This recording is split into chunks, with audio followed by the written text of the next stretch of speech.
Hi everyone, good morning. তো কাল ছিল রাখি, সেইটা নিয়ে আমি খুব বিজি ছিলাম। আর এই দেখো সকাল সকাল একটা পার্সেল, যেটা আমাকে একটা ভাই পাঠিয়েছিল। তারপরে এখানে চলে আসে রাজীব, ওর সাথে আমি বেরোই। তারপরে দেখা করি আমার বড় দিদি আর জেঠুর সাথে। তারপরে চলে যাই আনন্দ সুইটসে। এত ভিড়, মানে ভাবা যাবে না। তারপরে ওখান থেকে মিষ্টি নিয়ে আমরা চলে যাই হচ্ছে আমার বড় দাদার বাড়ি। আর এখানে হচ্ছে এটা আমার ভাইপো, আর এই যে আমার দাদা।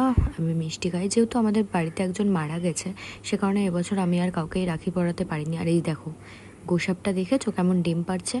তারপরে আমি চলে যাই এখানে বিশালে, আমার কিছু কেনাকাটার ছিল।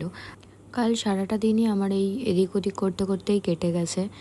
এই যে বিশালে লাইন দিয়েছি, বাড়িতে এসেই দেখি ওমা আমার বেস্ট ফ্রেন্ড এসছে। তারপর ওর সাথে কিছু টাইম স্পেন্ড করে রাত্রেবেলায় এই যে আমাদের মেন অ্যাট্রাকশন আমার দাদা আসে। তো এভাবেই আমার সারাটা দিন কেটে যায়। তো দেখা হচ্ছে নেক্সট ভিডিওতে।